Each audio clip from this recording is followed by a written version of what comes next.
Hello everyone, I am Swati Tyagi, economic tutor. और आज के हम इस वीडियो में डिस्कस करेंगे बैंकिंग चैप्टर। आपके सिलेबस में बैंकिंग चैप्टर में इंक्लूड है credit creation by the commercial banks और क्या फंक्शंस हैं सेंट्रल बैंक के। ये दोनों कंसेप्ट करने से पहले आपके माइंड में ये क्लियर होना बहुत ज़रूरी है कि सेंट्रल बैंक क्या होता है और कमर्शियल बैंक क्या होता है, क्योंकि अगर ये दोनों पता होंगे तो आप इनके फंक्शंस को इजीली डिफरेंशिएट कर पाओगे और आपको समझने में बहुत हेल्प मिलेगी कि इसके क्या फंक्शंस हैं और इसके क्या फंक्शंस हैं। ठीक है, तो हम यही डिस्कस करेंगे पहले तो कि सेंट्रल बैंक क्या होता है, कमर्शियल बैंक क्या होता है। मैं बाद में आपको एमसीक्यू भी बताऊंगी कि इनमें से क्या क्वेश्चन आने के चांसेस हैं। तो आपके लिए वीडियो तभी फ्रूटफुल होगी जब आप इसको पूरा एंड तक देखोगे। स्टार्ट करती हूँ मैं। Commercial bank is an institution. Already मैं वो वर्ड्स पहले ही हाईलाइट कर देती हूँ। वो कीवर्ड्स इतने इंपॉर्टेंट होते हैं जिन पे आपका फोकस जाना बहुत ज़रूरी है। जैसे ही क्वेश्चन आया वो वर्ड दिखा आपको चार ऑप्शंस एकदम से क्लिक होने चाहिए माइंड में कि ये कीवर्ड्स तो मैंने उस स्टेटमेंट में पढ़ा था। तो ये इज एन इंस्टीट्यूशन, ये वो इंस्टीट्यूशन है विच परफॉर्म, जो परफॉर्म करता है क्या, the function of accepting deposit, deposits को एक्सेप्ट करना। हम सब जनरल पब्लिक है, हमारे जो पैसे हैं, हमारी जो इनकम होती है या जो भी हमारी सेविंग्स होती हैं वो हम कहाँ डिपॉजिट कराते हैं, कमर्शियल बैंक्स के पास। ठीक है, तो हम लोगों की डिपॉजिट्स को एक्सेप्ट करता है। ग्रांटिंग द लोन्स, और जिन लोगों को पैसे की नीड होती है उनको ग्रांट करता है, उनको लोन प्रोवाइड करता है। एंड मेकिंग इन्वेस्टमेंट, अब मैंने जो पैसा अपना सबमिट कराया था कमर्शियल बैंक में, किसी को नीड हुई, उसने मेरे में से थोड़ा सा अमाउंट, क्योंकि उसके पास तो अमाउंट रखा हुआ है, उसने लोन दे दिया। फिर भी जो बच गया अब क्या करेगा, लॉकर में सेफ ताला लगा के रख तो देगा नहीं, उसको इन्वेस्ट करेगा।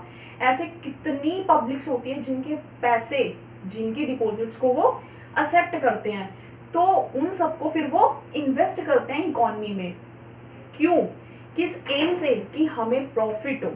ठीक है, सो यही नेक्स्ट है, with the aim of earning profit.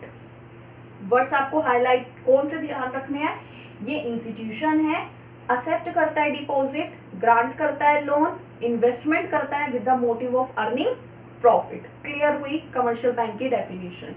अब बात करते हैं सेंट्रल बैंक, जो आरबीआई के नाम से जाना जाता है, रिजर्व बैंक ऑफ इंडिया।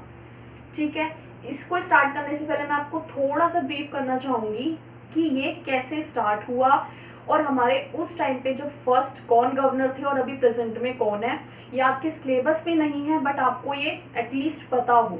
ठीक है, तो सेंट्रल बैंक 1935 में एस्टेब्लिश हो गया था अंडर द ब्रिटिश राज, क्योंकि तब तक तो हम इंडिपेंडेंट हुए ही नहीं थे। तो 1935 में ये under the British Raj establish हो गया था।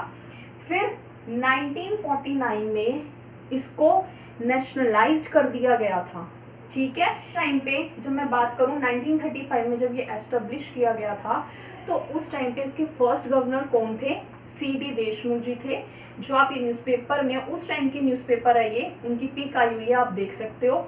और अभी प्रेजेंट में शक्तिकांत दास जी है। इतना ही बस आपको नॉलेज के लिए रखना है। अब ये क्या है, इसके क्या कैरेक्टरिस्टिक्स है। Is an apex body. Apex body क्या होती है, जिसको एक्ट के थ्रू ऑथराइज किया हुआ है कि ये सारे फंक्शंस प्ले करेगा अंडर अ वन रूफ। क्या क्या फंक्शंस, कंट्रोल करेगा, ऑपरेट करेगा, रेगुलेट करेगा, डायरेक्ट करेगा, किसको, एंटायर बैंक्स को, जितने भी बैंक्स हैं सबको कंट्रोल करेगा, उन पे नजर रखेगा, उनको बताएगा, डायरेक्शंस देगा कि ऐसे काम करो। ठीक है, इकोनॉमी के लिए। तो ये क्या हुआ, सबके पापा हो गए। तो सेंट्रल बैंक हुआ पापा और ये कमर्शियल बैंक्स उसके बच्चे हो गए जिनको ये रेगुलेट कर रहा है। जैसे हमारी फैमिली में भी हमारे फादर हमें एडवाइस भी करते हैं, हमें फाइनेंशियली हेल्प भी करते हैं, हमें डायरेक्शन भी देते हैं, ये स्ट्रीम चूज करो 11th में आके, ये मत करो। ठीक है, तो ऐसे ये उन सब के लिए वर्क करता है। Next, odd and governed by the government. इसको भी कौन देख रहा है? ये खुद तो चलो एक एपेक्स बॉडी है, इसको कौन देख रहा है? इसको गवर्नमेंट देख रही है। Next, operates in public interest. इसका कोई प्रॉफिट मैक्सिमाइजेशन एम नहीं होता, ये जनरल पब्लिक के इंटरेस्ट में मींस फेवर में काम करता है कि अगर उन्हें पैसे की नीड है तो उन तक ये चीज पहुंचे कमर्शियल बैंक्स के थ्रू। ठीक है। Next, does not deal with public. ये डायरेक्टली पब्लिक से डील नहीं करता। मैंने बताया सबसे ऊपर पापा सेंट्रल बैंक, उसके बच्चे हो गए कमर्शियल बैंक्स। फिर आगे हम जनरल पब्लिक को पैसे की जरूरत है तो कौन दे रहा है? कमर्शियल बैंक हमें दे रहा है। ये जो सेंट्रल बैंक है ये डायरेक्ट पब्लिक को पैसा नहीं दे रहा, ये कमर्शियल बैंक के थ्रू पैसा दे रहा है। ठीक है। Next, sole monopoly issue currency. Sole monopoly, single right है इसके पास कि सिर्फ यही करेंसी को हमारी इशू कर सकते हैं इकोनॉमी में, और कोई नहीं कर सकता। Next, only one central bank, ये आपको पता ही चल गया। RBI, reserve bank of India, सिर्फ एक ही है। किस नाम से जाना जाता है? Reserve bank of India. Headquarter कहाँ पर है? बॉम्बे में। क्लियर हुआ। अब बात करते हैं on the other hand commercial bank क्या है। डेफिनेशन मैं आपको ऑलरेडी बता चुकी हूँ। Keywords, accepting deposit, providing loan, making investment, aim of earning profit, यही मैंने यहाँ पर लिखा है। Next, owned and governed by, कोई भी कर सकता है, गवर्नमेंट भी और प्राइवेट सेक्टर भी, क्योंकि बैंक हमारे गवर्नमेंट भी होते हैं और प्राइवेट बैंक्स भी होते हैं। प्राइवेट एंटरप्राइजेस किसी इंडिविजुअल ने, किसी ने पार्टनरशिप में वो बैंक ओपन कर रखा है, परमिशन ले रखी है। गवर्नमेंट ने ओपन कर रखा है तो गवर्नमेंट वो हमारे बैंक्स हैं। नेक्स्ट, मैक्सिमाइज प्रॉफिट, जब हमारे पैसे को इन्वेस्ट किया, हमने तो डिपॉजिट कर दी थी, किसी को लोन दे दिया था, और या फिर लोन की नीड नहीं थी किसी को, तो वो पूरा का पूरा पैसा हमारा इकोनॉमी में उसने इन्वेस्ट कर दिया था with the aim of earning profit.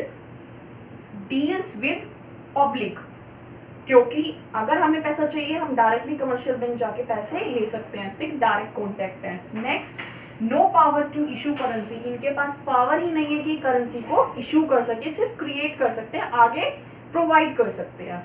Next, there are a number of commercial bank, बहुत सारे कमर्शियल बैंक्स हैं, कुछ मैंने एग्जांपल लिखे हैं। SBI, state bank of India, PNB, Punjab national bank, और येस बैंक, ओरिएंटल, कैनरा, इतने सारे ये are number of commercial banks हैं, लेकिन only one reserve bank of India central bank है। आई होप आपको ये कंसेप्ट समझ में आया होगा। फर्दर वीडियोस में मैं आपको जो आपके सिलेबस में है, नेक्स्ट टॉपिक है फंक्शंस ऑफ सेंट्रल बैंक। तो अब जब हम इसके फंक्शंस करेंगे आपको क्लियर पिक्चर रहेगी कि ये सेंट्रल बैंक क्या होता है, क्लियर कर चुके हैं। ठीक है। जब हम नेक्स्ट टॉपिक और जो इन्वॉल्व है credit creation bye commercial bank, तो आपको पता होगा ये कमर्शियल बैंक कौन है। ठीक है। तो नेक्स्ट वीडियो आने से पहले आप इस कंसेप्ट को अपना बहुत स्ट्रॉन्ग कर लें। एमसीक्यू की बात करूं तो आ सकता है सेंट्रल बैंक क्या एपेक्स बॉडी है? यस। डायरेक्ट डील करती है पब्लिक के साथ? नो। कमर्शियल बैंक के क्या फीचर्स हैं? ये ऑप्शंस में गिवन हो सकते हैं, ऑल ऑफ दीज। क्लियर हुआ। और क्या क्वेश्चन आ सकता है? क्या इसके पास इशू करेंसी की अथॉरिटी है? पावर नहीं है। गवर्न, ऑन एंड गवर्न कौन कर सकता है? गवर्नमेंट एंड प्राइवेट दोनों। तो इस टाइप के इसमें से कोई क्वेश्चन आने के चांसेस हैं। मोस्ट प्रोबेबली जो आगे करेंगे कंसेप्ट उसमें से ज्यादा होंगे। Thank you so much.